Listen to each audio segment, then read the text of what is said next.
코칭 리더십 6. 자각과 책임, 학습 활성화하기. 코칭의 본질은 자각과 책임을 불러일으키는 것이며 그것은 자연스러운 깨달음을 가져다 줍니다. 자각과 책임은 성과를 결정짓는 핵심 요소입니다.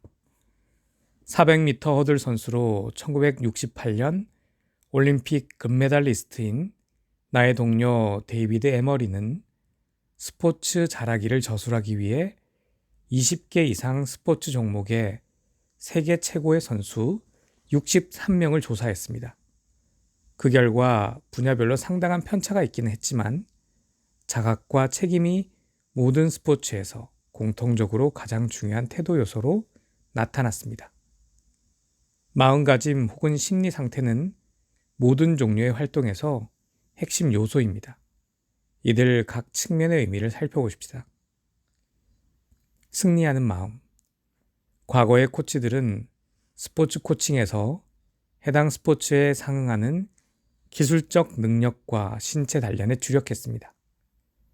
보편적으로 마음은 그렇게 중요한 요소로 인식되지는 않았죠. 마음은 타고나는 것이므로 코치가 거기에 대해서 할 수 있는 일은 거의 없다고 생각했습니다. 하지만 틀렸습니다. 코치들은 선수들의 심리 상태에 영향을 미칠 수 있었고 실제로 미쳤습니다. 자기도 모르는 사이에 전체적인 훈련 방법과 기술에 대한 집착으로 주로 부정적인 영향을 미쳤습니다. 코치들은 선수들에게 해야 할 것을 말해줌으로써 선수들의 책임을 인정하지 않았습니다. 선수들의 자각 능력을 인정하지 않고 자기들이 본 것을 말해줄 뿐이었습니다. 선수들에게 책임감을 부여하지 않았고 그들의 자각 능력을 말살했습니다. 일부에서는 이른바 코치라는 사람들이 여전히 그런 짓을 하고 있고 많은 리더들 역시 마찬가지입니다. 그들은 선수나 직원의 성공은 물론 그들의 한계를 정하는 데에도 관여합니다. 문제는 여전히 그런 방식으로 어느 정도의 성과를 얻고 있다는 것이죠. 그래서 새로운 방식을 시도하겠다는 마음이 생기지 않으며 다른 방법으로 성취할 수 있는데도 그것을 전혀 믿으려고 하지 않습니다. 최근 스포츠 분야에서 많은 변화가 일어났고 최고를 지향하는 대부분의 팀들이 선수들의 심리 훈련을 위해 스포츠 심리학자들을 고용하고 있습니다. 하지만 코치가 낡은 코칭 방법을 바꾸지 않는다면 무심코 심리학자의 노력을 부정할 것입니다. 성과 향상을 위해 이상적인 심리 상태를 유지하는 가장 좋은 방법이 있습니다. 매일 연습과 기술 습득 과정을 거쳐 지속적으로 자각 능력과 책임감을 기르는 것입니다. 그러기 위해서는 코칭 방법의 변화가 일어나야 합니다. 지도하는 방식에서 코칭하는 방식으로 바뀌어야 하는 것이죠. 자각과 책임감을 불러오는 코칭은 단기적으로 하나의 업무를 완수하는데 효과가 있고 장기적으로는 삶의 질을 향상시키는 데 도움이 됩니다. 코치는 문제 해결사도 상담사도 선생님도 조언자도 강사도 전문가도 아닙니다. 의견을 듣는 사람 퍼실리테이터, 자각을 일으키는 사람 지원해주는 사람입니다. 이런 말들이 코치의 역할이 무엇인지 이해하는 데 도움이 될 것입니다. 자각. 코칭의 첫 번째 핵심 요소는 자각입니다. 자각은 주의력과 집중력과 이해력의 산물이죠. 옥스포드 콘사이스 사전의 정의에 따르면 자각은 의식하고 있는, 모르지 않는, 알고 있는을 의미합니다. 나는 그보다는 웹스터 사전의 정의가 더 마음에 듭니다. 자각은 보고 듣고 느끼는 것을 조심스럽게 관찰하거나 해석하여 어떤 것을 알고 있는 것이다.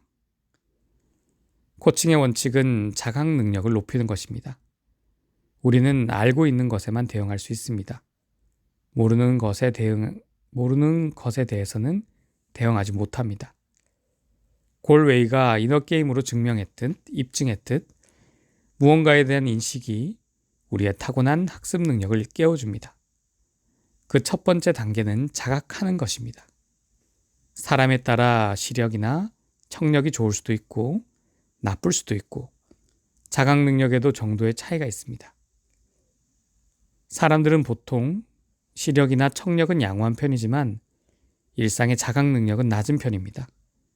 그런데 돋보기나 확성기로 시력과 청력을 정상보다 높일 수 있는 것처럼 자각 능력도 약에 의존하지 않고 주의 집중 연습을 통해 상당 수준 높아질 수 있습니다. 자각 수준이 올라가면 돋보기를 사용할 때처럼 보통 이상으로 분명하게 지각할 수 있습니다. 자각 능력에는 시력과 청력이 포함되지만 그 범위는 훨씬 더 넓습니다. 그것은 관련된 사실과 정보를 수집하고 분명하게 인식하는 것이며 관련성을 찾는 능력을 개발하는 것입니다.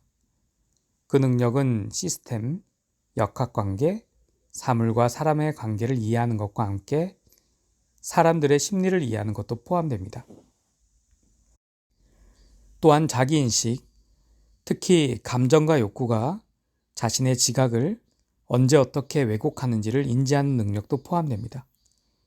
예를 들면 기분 나쁜 상태로 하루를 시작하면 우리는 직장에서 부정적 색안경을 끼고 동료에게 무례하게 행동할 것입니다.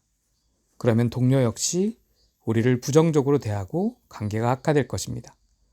하지만 자신의 상태를 자각하면 나쁜 기분을 떨쳐버리는 선택을 하여 동료에게 불쾌하게 대하지 않을 수 있을 것입니다. 나는 내가 알고 있는 것만 통제할 수 있다. 내가 알지 못하는 것은 나를 통제한다. 자각은 우리를 강화시킨다. 자각은 기술을 낳는다. 신체 기술을 개발할 때는 신체 감각을 자각하는 게 중요합니다. 예를 들면 대부분의 스포츠에서 개인의 신체적 효율성을 높이는 가장 좋은 효과적인 방법은 선수가 경기 중에 신체 감각을 자각하게 만드는 것입니다. 테크닉만 가르쳐온 스포츠 코치들 대부분은 이 사실을 알지 못합니다. 운동 감각에 대한 자각이 한 동작에 집중될 때 그 동작의 불편함과 비효율은 줄어들었다가 곧 사라집니다. 그 결과 순간 몰입도가 높아지고 효율성이 증가합니다. 중요한 점은 그 자각이 평균적 신체가 아닌 선수 자신의 신체에 맞춰진다는 것이죠. 교사와 강사, 리더들은 그들이 배운 방식 또는 책에 나와 있는 방식으로 하라고 가르칠 것입니다. 다시 말해서 그들은 학생과 직원에게 그들의 방법을 가르침으로써 전통적 방식을 영속화시킵니다. 어떤 일을 할 때 표준 방식이나 옳은 방식을 배워서 사용하면 처음에는 성과가 나타납니다. 하지만 직원들이 개인적으로 선호하는 방식과 특징은 억압되죠. 직원들은 리더를 의존하는 것에서 벗어나지 못하고 그것은 결국 리더의 자만심을 부추기며 리더에게 권력에 대한 환상을 심어줍니다. 자각을 깨우는 코칭은 각 개인의 고유한 신체적, 정신적 특징을 드러내주고 돋보이게 하는 동시에 다른 사람의 지시 없이도 발전할 수 있는 능력을 키워주며 할 수 있다는 확신을 심어줍니다. 코칭은 자립심, 자신감, 확신감, 책임의식을 길러줍니다. 여기에 도구들이 있으니 내가 스스로 해결책을 찾아보라고 하는 것과 코칭을 혼동하지 말아야 합니다. 사람들은 자각 수준이 비교적 낮습니다. 뜻대로 하도록 내버려두면 우리는 바퀴를 다시 발명하거나 나쁜 습관으로 굳어질 수 있는 불완전한 방법을 개발하는데 평생을 보낼 것입니다. 그래서 최소한 우리가 지속적인 자기 개발과 자기 발견이 가능해질 때까지는 자각 능력을 키워주는 코치의 도움이 절대적으로 필요합니다. 마음이나 신체가 똑같을 수는 없죠. 그런데 내가 어떻게 당신에게 신체 능력을 최대 한도로 이끌어내는 방법을 말해줄 수 있을까요? 그 방법은 자각을 통해서만 발견할 수 있습니다. 어떤 자각 능력을 개발해야 하는지는 분야에 따라 다릅니다. 각 활동은 신체의 각 부분과 맞물려 있습니다. 스포츠는 기본적으로 신체 활동이지만 일부 스포츠는 시각적 요소가 강합니다. 음악가는 고도의 청각 능력을 필요로 합니다. 조각가나 마술사에게는 섬세한 촉각 능력이, 기업가에게는 기억력과 사람 인식 능력이 요구됩니다. 아마도 다른 분야의 사람들에게는 또 다른 능력이 요구될 것입니다. 판단하지 않고 자각하는 것에는 치유력이 있습니다. 신경과학에서는 이를 생물학적으로 설명합니다. 뇌파는 다양한 진동 주파수를 가지고 있으며 뇌 속의 뉴런 사이에서 상호작용을 일으킵니다. 뇌파는 고주파에서 저주파에 이르기까지 4개의 패턴이 있습니다. 우리가 직장에서 일을 할 때 주로 알파파와 베타파가 나옵니다. 우리의 자각은 외부의 인지적 업무를 향합니다. 자각 능력을 높이고 내면의 잠재 능력에 접근하기 위해 우리는 델타파와 세타파 같은 다른 차원의 뇌파에 마음대로 접근할 수 있어야 합니다. 결국 아인슈타인이 말했듯이 문제를 일으킬 때 가졌던 사고방식으로는 문제를 해결할 수 없습니다. 우리는 자각을 통해 많은 이익을 얻을 수 있습니다. 무엇보다 자각 능력을 높임으로써 자신의 목적을 더 쉽게 발견하고 그 목적에 연결할 수 있습니다. 자각 능력을 개발하는 방법으로 명상을 적극 권장하고 싶습니다. 나의 동료 지타 벨린의 명상법은 전 세계 기업에 변혁을 일으켰습니다. 그 명상법은 리더들이 고성과의 정신을 얻게 하기 위해 고안한 것입니다. 그 방법을 우리 웹사이트에 올려놓았습니다. 자각은 간단한 연습과 적용, 그리고 코칭을 통해 짧은 시간 내에 생겨납니다. 이것은 다음과 같은 일반적인 정의와 관련시키는 것이 더 쉬울 것입니다. 자각은 주위에서 일어나고 있는 일을 아는 것입니다. 자기의식은 자신이 경험하고 있는 일을 아는 것입니다. 우리는 어떤 것을 자각함으로써 그것을 바꿀 수 있습니다. 심지어 노력할 필요도 없습니다. 말하고, 걷고, 자전거 타는 법을 배우는 것처럼 타고난 학습 시스템을 새로운 정보에 자연스럽게 반응하고 적응합니다. 샤워 중에 멋진 아이디어가 떠오르는 것은 그 때문입니다. 그들은 바쁜 베타파를 중단하고 다른 뇌파에 접근하여 유렉화를 외쳤던 것입니다.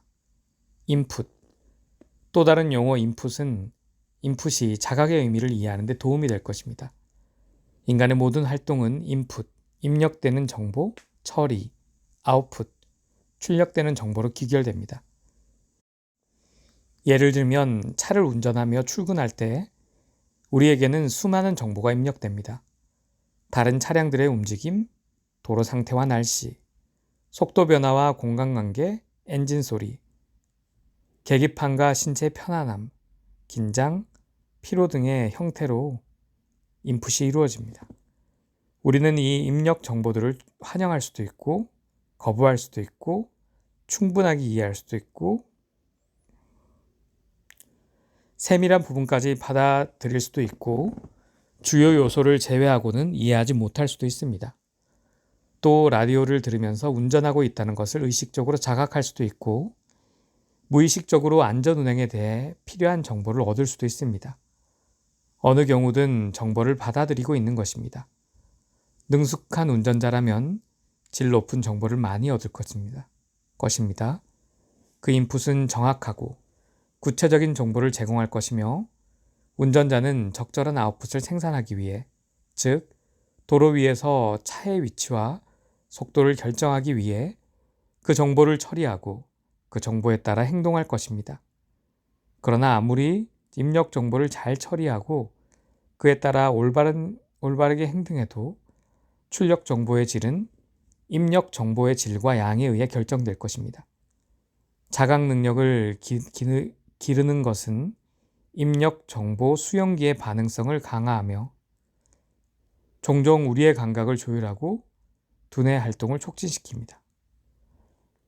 높은 성과를 올리려면 높은 자각 능력이 필요하지만 다행히도 우리는 그럭저럭 지낼 수 있는 수준까지 자각 수준을 지속적으로 낮추는 메커니즘을 가지고 있습니다. 그것이 다행이 아니라 불행인 것처럼 들리겠지만 사실은 정보의 과부하를 막기 위한 불가피한 조치입니다. 단점은 우리의 자각 수준을 함께 일하는 사람들의 자각 수준을 모두 끌어올리지는 않으면 가장 낮은 수준의 아웃풋만 나온다는 것입니다. 코치가 할 일은 필요한 영역에서 적절한 수준으로 자각 수준을 끌어올리고 유지하는 것입니다. 나는 자각을 유용한 고품질의 인풋으로 정의합니다. 그 정의 앞에 자동 생성되는이라는 말도 덧붙일 수 있겠습니다. 하지만 인풋은 자동 생성되지 않으면 고품질이 될 수 없으므로 그 말 안에 이미 자발적 생성이라는 의미가 포함되어 있습니다. 우리가 무언가를 참여할 때는 그 참여 행위 자체에 의해 인풋의 품질이 결정됩니다. 내가 저꽃을 빨간색이다 라고 하는 말의 영향력과 저꽃은 무슨 색인가 라고 물을 때 얻는 반응을 비교해 보십시오. 질문을 할 때 우리는 꽃을 보게 됩니다. 만일 어떤 색이냐고 묻는다면 더 좋을 것입니다. 코칭 받는 사람의 관심을 어디로 돌려야 하는지 알고 싶다면 그 사람에게 어떤 것이 가장 유용한지 알아야 합니다. 이 예에서 코칭 받는 사람이 생명이라면 꽃의 모양을 물어봐야 할 것입니다. 전자는 일반적인 꽃의 이미지를 전달하는 반면 후자는 특정한 순간에 수많은 빨간색의 색조 속에서 나타난 구체적인 식물의 이미지를 전달합니다. 그것은 그 순간에만 나타나는 이미지입니다. 15분 후 해의 위치가 바뀌면 그 이미지는 달라집니다. 이처럼 자동 생성되는 인풋은 무한하고 찰나적이고 현실적입니다. 자각의 특징을 보여주는 또 다른 말은 피드백입니다. 다른 사람들의 피드백이 아니라 주변 환경, 우리의 신체, 행동, 우리가 사용하는 장비 등에서 얻는 피드백입니다. 고품질 피드백 또는 인풋을 받으면 자연스럽게 변화가 뒤따릅니다. 실제로 자각 능력을 높일 때 어떻게 다양한 선택을 할 수 있는지 책임도 생깁니다. 있는지를 살펴보도록 합시다. 휴대전화를 무음으로 해놓고 편안하고 느긋한 상태에서 코칭 질문 툴키트, 질문 가방 1의 자기 코칭 연습을 해보도록 연습들을 생각해 보겠습니다. 질문에 대한 답을 적는데 20분 정도 걸릴 것입니다. 자기 코칭 활동을 마칠 동안 그 질문에 대답하기 위해 다른 뇌파에 접근할 때 이전보다 더 많이 생각나는 것을 느낄 수도 있을 것입니다. 목표에 더 가까이 다가가기를 기대합니다. 당신은 자신에게 올바른 질문을 하고 그 답을 들음으로써 해결책을 찾는 경험을 했기 때문에 성장했다는 느낌이 들 것이고 확신도 커질 것입니다. 그 질문들은 자각 능력을 높이는 데 도움을 줌으로써 당신이 목표 달성에 책임지도록 해줍니다. 자신의 해결책을 생각해냈다는 사실만으로도 목표를 달성할 수 있는 확신은 커질 것입니다. 책임. 코칭의 또 하나의 핵심 개념 또는 목표는 책임입니다. 책임은 성과와도 직결됩니다. 우리의 생각과 행동에 대한 책임을 진정으로 받아들일 때 책임감이 생겨나고 성과도 높아집니다. 반면에 명령이나 지시로 책임이 주어질 때는 그 책임을 전폭적으로 받아들이지 않는 한 성과가 올라가지 않습니다. 물론 우리는 책임을 다하기는 할 것입니다. 책임을 다하지 않으면 불이익을 당할 수도 있기 때문입니다. 그러나 불이익을 피하기 위해 하는 일에서는 높은 성과를 기대하기 어렵습니다. 우리의 선택으로 책임을 받아들일 때 진정한 책임감이 생깁니다. 두 가지 예를 살펴보겠습니다. 비난. 당신이 원하지 않는데 내가 조언을 해주었고 당신이 나의 조언대로 행동했는데 실패를 했다면 어떻게 하겠습니까? 당신이 나를 탓한다면 그것은 책임이 누구에게 있는지 단적으로 보여줍니다. 나는 나의 조언을 당신의 책임과 맞바꿨습니다. 그것은 좋은 거래가 아닙니다. 실패가 나의 잘못된 조언 때문일 수도 있지만 당신의 책임감 결여 때문일 수도 있습니다. 직장에서 조언이 명령으로 바뀔 때 직원들은 아무런 책임감도 느끼지 못한 채 분노를 표출하거나 은밀한 태업을 하거나 명령과 반대되는 행동을 할 수 있습니다. 당신은 내게 선택권을 주지 않았고 나의 자존감에 손상을 입혔습니다. 책임감을 느끼지 못하는 행동으로 손상된 자존감을 회복할 수 없으므로 나는 당신에게 해가 되는 행동을 하고 거기에 대해 응분의 책임을 질 것입니다. 물론 그 행동으로 나도 피해를 입겠지만 적어도 나는 복수를 하는 거죠. 과장이라고요? 그럼 고용주에게 종종 그런 식으로 대응한다고 인정한 직원들이 수백만 명이나 된다는 사실을 어떻게 설명하실 건가요? 선택. 스스로 선택한 책임과 강요된 책임 간의 책임의식 수준이 얼마나 다른지 보여주는 예를 또 한 가지 들겠습니다. 건설 노동자들이 지시를 받고 있는 상황입니다. 피터, 가서 사다리 갖고 오십시오. 헛간에 있어요. 만일 피터가 헛간에서 사다리를 찾지 못한다면 그는 돌아와서 이렇게 말할 것입니다. 헛간에는 사다리가 없습니다. 그런데 이번에는 사다리가 필요한데 헛간에 있어. 누가 좀 갖다 주겠는가? 라고 요청한다면 어떻게 될까요? 피터는 내가 가져오라고 대답하고 헛간에 가보았지만 사다리가 없습니다. 그는 어떻게 할까요? 아마 다른 곳을 찾아볼 것입니다. 왜요? 책임감을 느꼈기 때문입니다. 그는 사다리를 찾고 싶어 합니다. 그는 자기 자신을 위해, 자신의 자존감을 위해 사다리를 찾을 것입니다. 두 상황에서 다른 점은 피터에게 선택권을 주었고 그는 거기에 반응했다는 점입니다. 우리의 한 고객사가 노사관계에 어려움을 겪었습니다. 나는 노사관계를 개선하기 위해 매장 관리자들을 대상으로 강좌를 개설했습니다. 회사 측은 이 강좌가 대단하다고 소문을 냈지만 참가자들은 회사 측 의도를 의심하고 방어적 태도를 취했으며 심지어 처음부터 거부 반응을 보이기도 했습니다. 나는 직원들이 회사 고위층의 지시에는 무조건 저항한다는 사실을 알았습니다. 그래서 그들은 교육에 참가하라는 지시를 받았을 때 거부 반응을 보였던 것입니다. 나는 이 비생산적인 상황을 타개하기 위해 그들에게 교육 참가와 관련해 어느 정도의 선택권이 주어졌는지 질문했습니다. 전혀 없었습니다. 모두가 한 목소리로 대답했습니다. 자, 그럼 이제 여러분에게 선택권을 주겠습니다. 여러분은 회사에 대한 의무를 다했습니다. 이렇게 참가했으니까요. 축하합니다. 이제 어떻게 할지 여러분이 선택하십시오. 앞으로 이틀을 어떻게 보내고 싶습니까? 여러분은 열심히 배울 수도 있고 참가를 거부할 수도 있고 집중하지 않을 수도 있고 건성으로 참가해도 좋습니다. 좋을 대로 하십시오. 여러분이 원하는 것을 한 문장으로 적어보십시오. 원한다면 그것을 아무에게도 알리지 않고 않아도 좋고 옆 사람에게 이야기해도 좋습니다. 여러분이 어떻게 하든 나는 알 필요가 없고 여러분의 상사에게도 알리지 않을 것입니다. 선택은 여러분의 몫입니다. 말을 마치자 갑자기 분위기가 달라졌습니다. 모두 안도의 한숨을 내쉬었고 활기를 띠기 시작했죠. 관리자 거의 대부분 적극적으로 참여했습니다. 선택과 책임은 이처럼 기적과 같은 일을 만들어낼 수 있습니다. 자신감, 자기 동기부여, 선택, 분명한 이해, 헌신, 자각, 책임, 그리고 행동은 모두 코칭의 산물들입니다. 이 간단한 예들은 성과를 얻는데 선택이 얼마나 중요한지를 보여줍니다. 분명하게 보여줍니다. 성과는 책임감에서 시작합니다. 코칭받는 사람이 책임감을 느끼지 못하면 성과를 얻을 수 없습니다. 어떤 일에 책임을 맡으라고 지시한다면 지시받는 사람은 그 일에 대해 책임감을 느낄 수 없습니다. 그들은 실패를 두려워하고 실패하면 자책할 것입니다. 책임감을 느끼는 사람은 그렇게 하지 않습니다. 책임감은 선택에서 나오며 선택은 다시 질문을 요구합니다. 다음 장에서는 코칭 질문법에 대해 살펴볼 것입니다. 이번 활동은 자각과 책임감을 불러오는데 무엇이 도움이 되는지 생각해보는 활동입니다.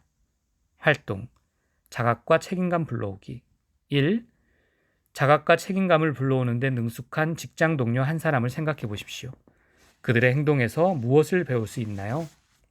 2. 동료들의 자각과 책임감을 불러오기 위해 어떤 강점을 개발하고 싶은가요? 자각과 책임감 결합하기. 그림 8은 리더들이 자각과 책임의 원칙에 따라 코칭을 할 때 조직이 광범위하게 얻는 이익의 다양한 측면을 정리해 놓은 것입니다. 위에서 아래로 향하는 화살표는 고성과에 이르는 효과의 순서를 나타냅니다. 코칭 리더십은 자각 능력과 책임감을 낳습니다. 자각 능력은 아웃풋의 질과 양, 기억, 관심을 가져옵니다. 아웃풋의 질과 양은 성취를, 기억은 학습을, 관심은 즐거움을 낳습니다. 그리고 책임감은 고유성, 자존감, 주인의식을 낳습니다. 고유성은 잠재 능력을, 자존감은 확신을, 주인의식은 자기 동기부여를 낳습니다. 이 모든 것이 결합되어 학습 향상, 생산성 증가, 소통 활성화, 내적 협동의 증대, 워라밸, 참여 증대 등이 고성과 조직에서 나타납니다. 전문가로서의 코치. 코치에게 코칭받는 사람이 종사하는 분야의 경험이나 전문 지식이 필요한가요?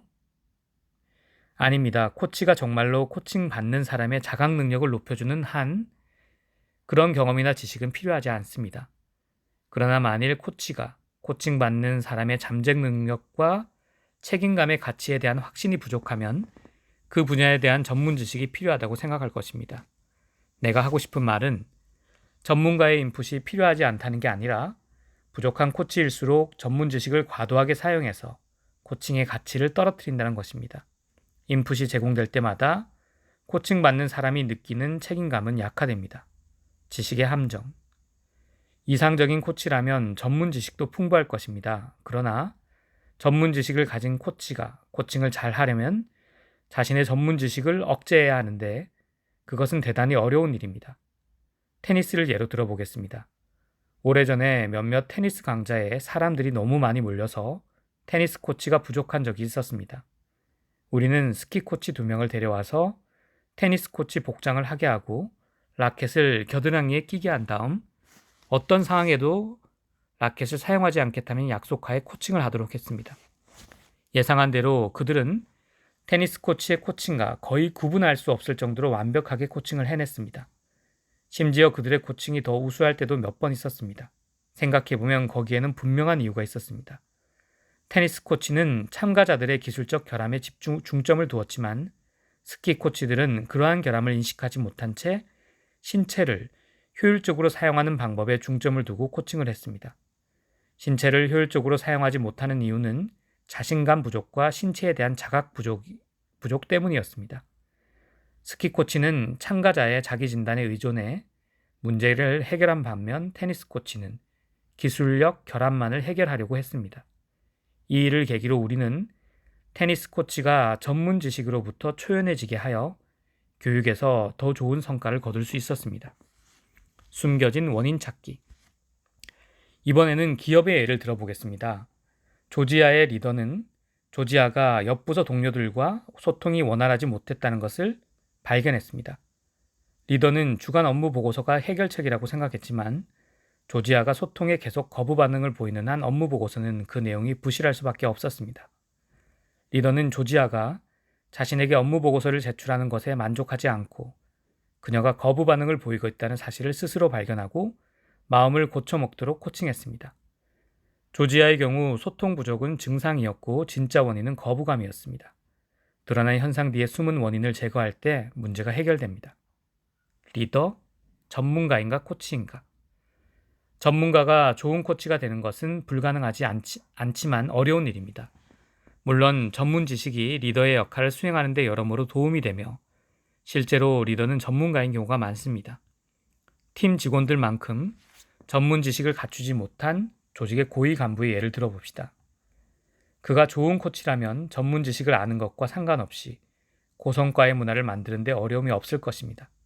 그렇게 하면 직원들에게서 신뢰의 장벽은 사라질 것입니다. 세계적 추세인 기술의 전문화와 고도화가 심화되면 절대적으로 리더에게 코칭이 필요해집니다.